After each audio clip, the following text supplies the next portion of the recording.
Okay, so you're watching a K-drama, right? And suddenly the main character calls some guy Oppa. 감사합니다. 우리 오빠가 원래 뭐든 잘해. 재능이 워낙 많거든. 서핑도 And you're just sitting there thinking, wait, are they related? We've all been there. Today, we're going to solve that mystery and dive into so much more, using the wonderful drama Hometown Cha-Cha-Cha as our guide. So this is the scene. This is the moment we're talking about.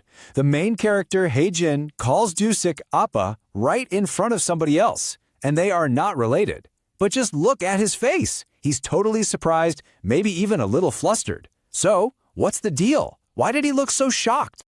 All right, let's get right into it. To figure this out, we have to understand just how much power is packed into that one little word, Oppa. Believe me, in Korean, it is so much more than just a word. You can think of Oppa as having like a secret identity. Its literal meaning is super simple. It's what a girl calls her actual biological older brother. That's it. But, and this is a big but, in social situations, it gets used for a close older male friend, or even a boyfriend. And that is where things get fascinating. So here's the key, right? When Hae-jin called Dusik Oppa, she wasn't just saying a name. She was basically creating this instant social contract. It's like she sent a signal that said, hey, we're close now. You're someone I can count on. And that sudden level up in their relationship, that's exactly why he was so surprised. Boom, mystery solved? And this idea of closeness, it goes way beyond just words. It's something you can actually feel, and sometimes even taste. This drama does a beautiful job of showing us another really deep cultural concept, all through the simple act of sharing a meal. That concept is something called Jeong.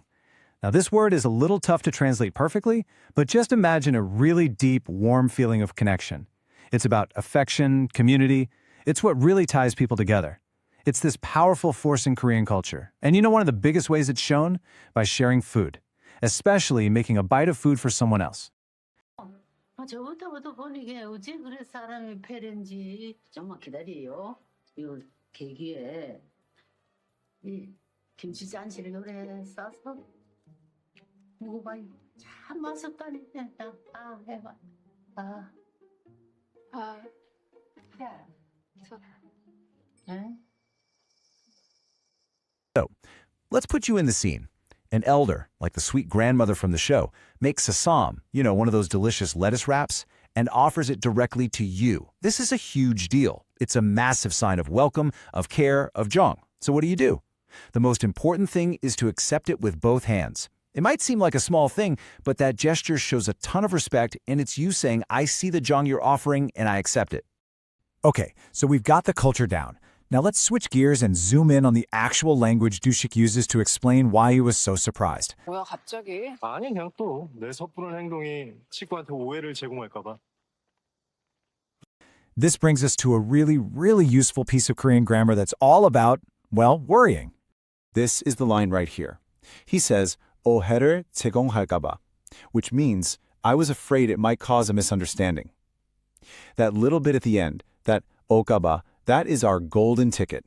That's the grammar of worry, and it explains everything about his reaction. So what does this little phrase actually do? Well, you tack it on to the end of a verb when you want to say, I'm worried that X might happen. But here's the cool part. It's not just about the feeling. It implies that because you were worried, you did something about it. It's kind of like the grammar for just-in-case thinking. And the rule for using it is actually pretty simple. If your verb stem ends in a vowel, like 올다, which means to come, you just add lkka at the end. It becomes ulkka. And if it ends in a consonant, like 먹다, to eat, you add ulkka, making it 먹을까. Easy, right?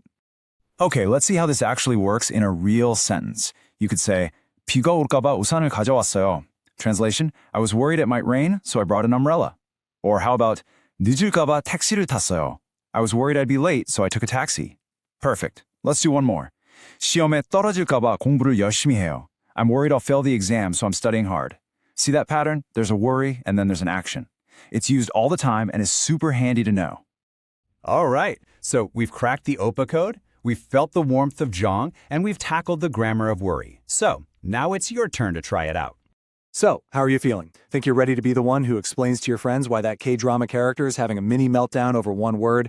Do you feel like you could express your own worries now in Korean?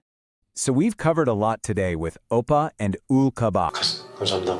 우리 오빠가 원래 뭐든 잘해. 뭐야 갑자기? 아니 그냥 또 내 섣부른 행동이 치과한테 오해를 제공할까봐.